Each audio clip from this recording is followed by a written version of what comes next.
5, 4, 3, 2, 1.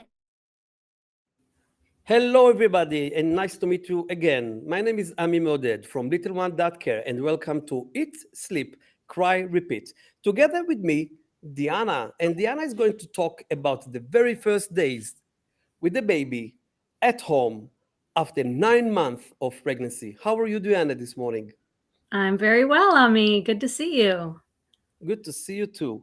Diana, the very first question that I have for you, tell a little bit about yourself and what is postpartum doula.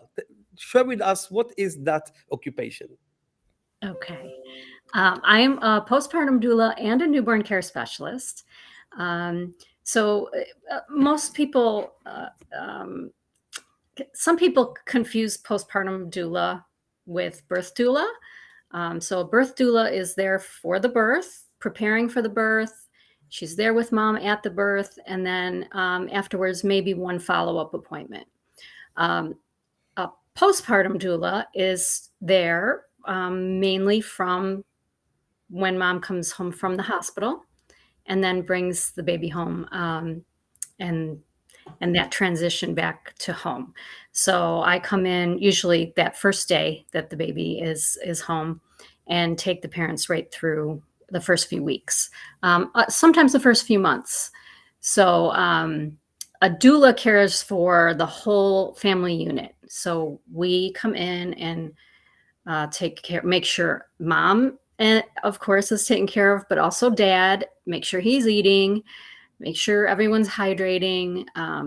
Siblings, maybe there's a little scariness there for them. So I try to come in and just be a sort of calm spirit, to come in with a clear head and just let everyone know this is good. Maybe give some tips to the parents. Even the pets, we want to make, the pets can get really jealous. They end up, sometimes they're peeing all over the rooms to make sure everyone knows that it's their place.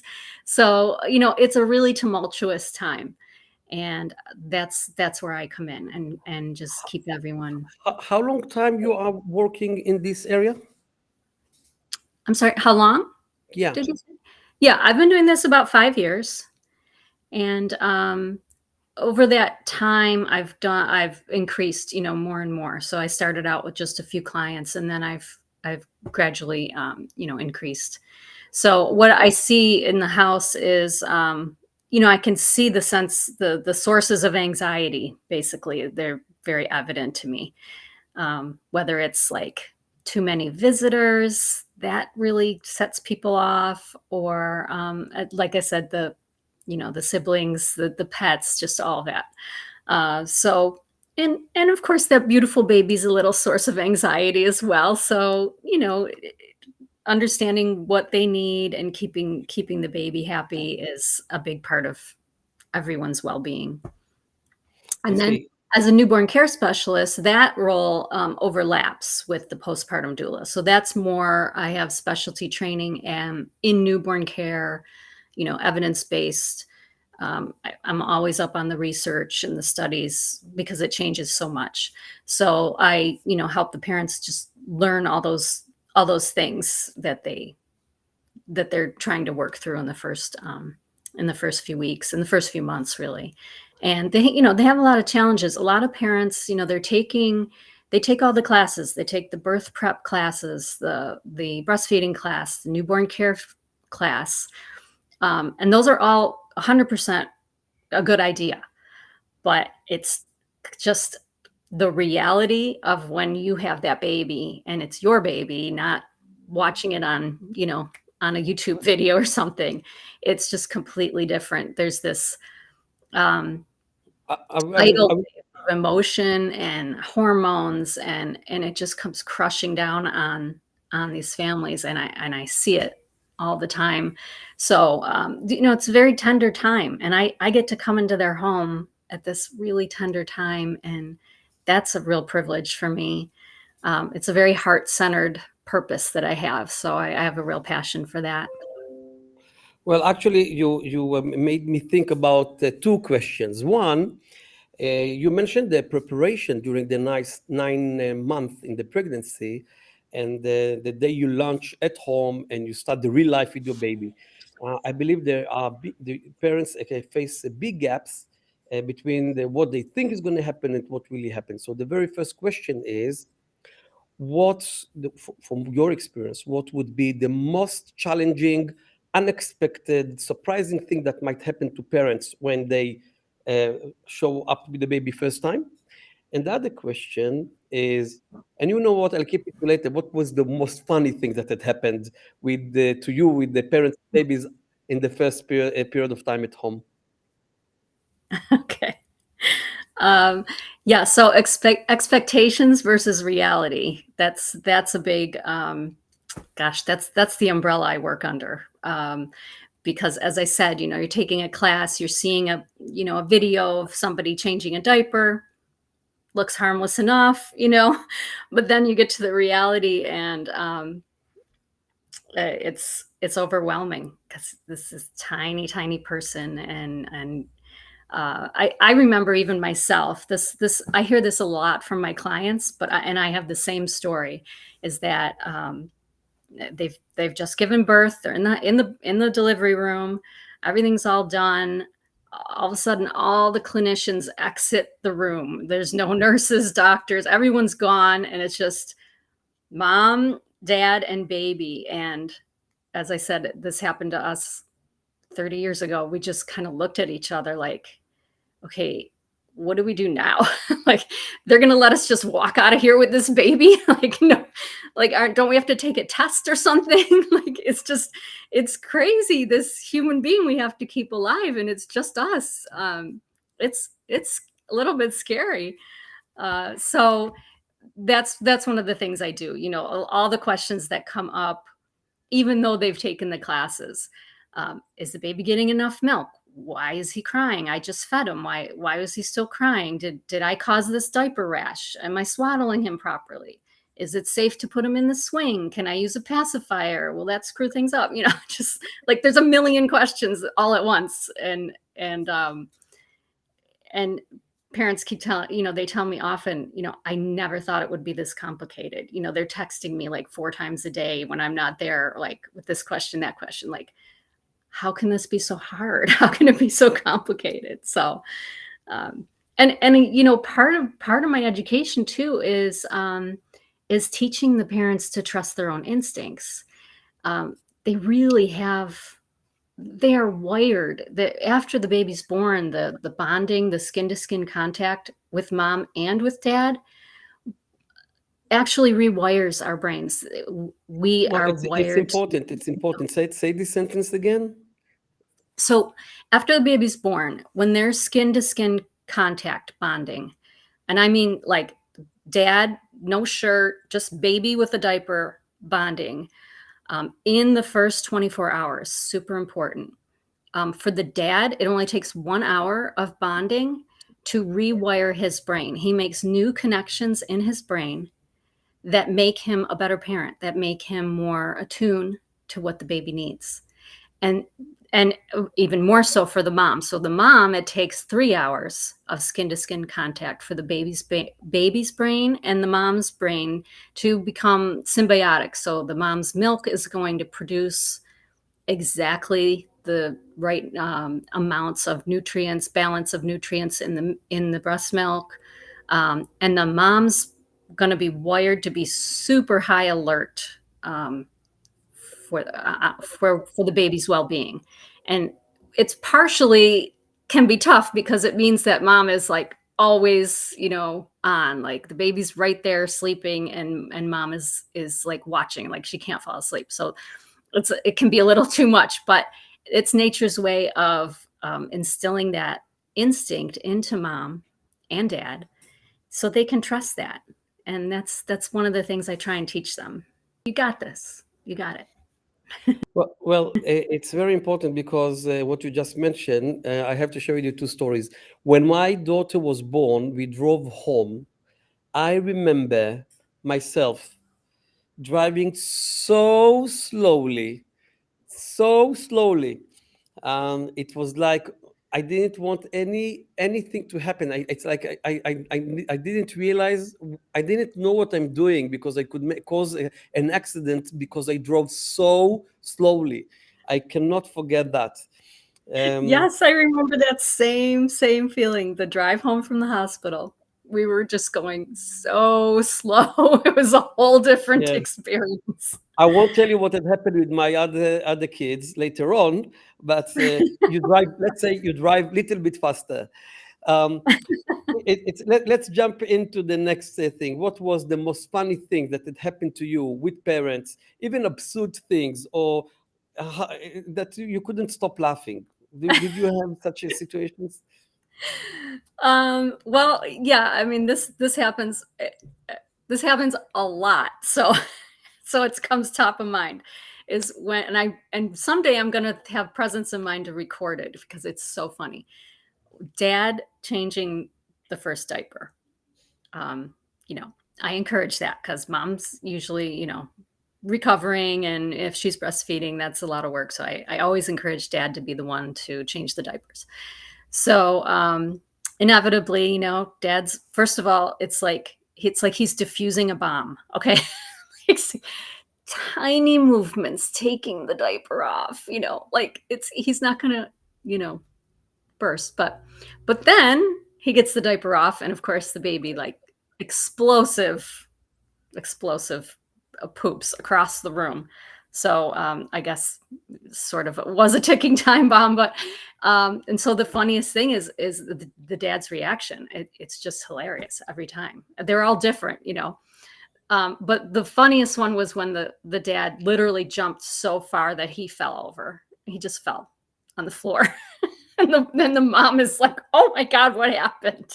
He bumped his head. He almost passed out. And meanwhile, I'm over there, just taking care of the baby, cleaning that up. So that's a little lesson for them in you don't want to change the diaper in slow motion. You just that's something you want to get done quick and efficient. Interesting. The next question I would like to ask you, again, from your experience and meeting there's so many parents, talking to them, training them, what is the main thing or the most common thing you have to train parents with, you have to work with, the challenge that you need to go through in order to make your work better or to give them uh, the right knowledge and information? What is the major challenge you need to go through? Yeah, I mean, it's kind of all encompassing. It's a big question. It's not any one thing, but it's every time something comes up. A lot of times parents, they just, I don't know how to say, but they ask the wrong people the right questions. So, for example, they'll call the pediatrician and ask them about swaddling. Swaddling's not really a clinical issue. It's really not in the scope of a pediatrician. Um, if there's something wrong with the baby's, a diaper rash or a fever or vomiting something, that's when you call a pediatrician. But for things like that, if you ask the pediatrician about swaddling, what you're going to get is a personal opinion about swaddling. And so what I always say when it comes to something like that is, if it's something that you can ask someone, like I'll know, if it's something like the baby's not latching right, I'm going to say, okay, let's talk to a lactation consultant. The baby's extremely colicky. Let's talk to a chiropractor. So in the case of swaddling, what I'm going to do is just give them the evidence that I have based on all the research and the understandings that I have, and let them make their own decision. Instead of saying, "Oh yeah, swaddling's fine," or "Oh yeah, you don't want to swaddle," or "You don't have to swaddle." Those are not helpful things. Parents can make their own choices. They just need the information. But So I believe there is a recommendation in the US if to swaddle or not to swaddle. No. the swaddling is considered helpful in reducing SIDS, because it helps you to put the baby down on their back without them startling. So, Yeah. and the recommendation is to put them on their back. So if you swaddle and put them on their back, they're more likely to not, roll or curl up and roll and that. So there is that recommendation. But I also, mention to parents, it's not like it's necessary. It's not think about it for yourself. There's pros and cons. I personally think about the startle reflex that babies have. It's called the Moro reflex. Um, it's when you put them on their back and they appear like they think they're falling. They startle, their hands shake, and it's like they feel like they're falling. Well, that's a natural, innate, they are born with that reflex, which to me sounds like, okay, God gave them this reflex. Like maybe there's a good reason for it. Why are we suppressing this reflex to keep them to sleep longer? And it does work. It does work helping them sleep longer and helping them sleep deeper. But in my opinion, um, babies are not meant to sleep really long times, newborns at least. They're not meant to sleep very deeply for very long. So if you're kind of suppressing that feeling that they get, that natural arousal, um, I caution that. So I like swaddling for when babies are really, really, really upset and you can't calm them down. Swaddling will work, right away. And that's great. But what I see sometimes is they put them in a swaddle at 8 o'clock at night, and except for diaper changes, they're in that swaddle for 12 hours with their So, arms. so, so you say swaddling is important because of due to the recommendation, but you need to find more time where, especially when the baby is awake, to release him and enable the freedom and the Yeah, motion, yeah. and to become a free human being. Right. I But have, I even have, even when they're sleeping, because I mean, babies grow when they sleep. We all know that. Parents will look at them when they wake up the next day and say, "Oh my gosh, he gained half a pound." They do grow while they sleep, and that's why it's important for them to have range of motion, because they're growing, and you don't want to, have them restricted. yeah, I see. There is a question here for you. Can you read it? What is something you wish parents knew before having their first baby? Hmm. Um, Prepare more than you think you need to prepare.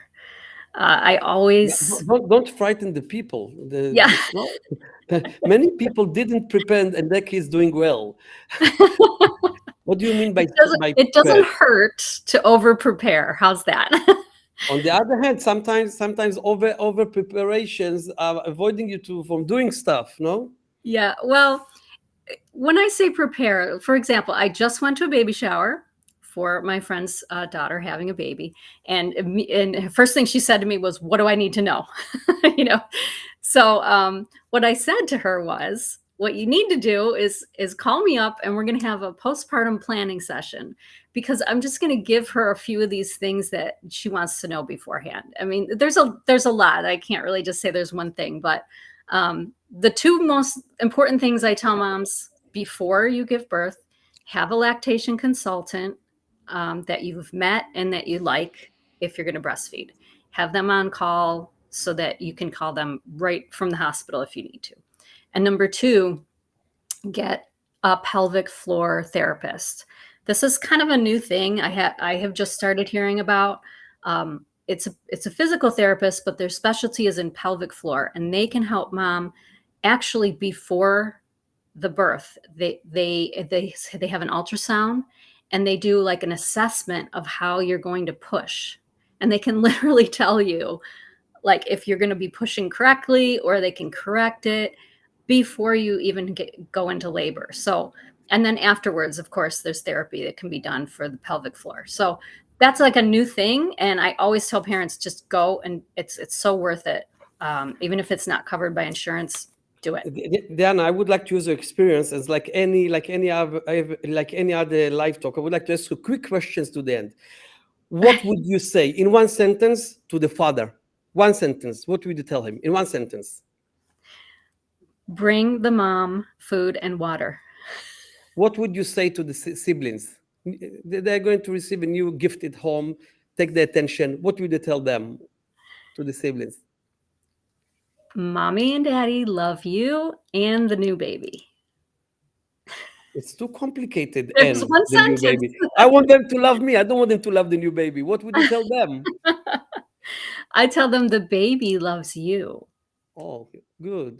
Yeah. What would you suggest to grandparents? They live far, sometimes they nearby. What do you suggest them? Yeah. I would suggest to grandparents to ask before they show up, Really? not stay for too long, and please don't offer any advice based on your experience. Just don't. Just, if mom's having a thing and you think that you know the answer, just say, what do you think? What do you think about that, honey? What do you think you should do? Mm. Instead of, Not well, to this is judge. what I It's did. judgmental. It's judgmental. Yeah, it's a lot. The advice of a Zoom conversation and not to be there. Right. Yeah. Well, it's so interesting to talk to you. I wish we will meet. We will meet again later on. We will spend 20 lovely minutes with you, and till next time. First of all, I would like to thank you, Deanna, and till next time, I would like to thank everyone who watched us, questioned us every Wednesday, 11 a.m. We are going to meet again, and till next time, bye bye. See you soon.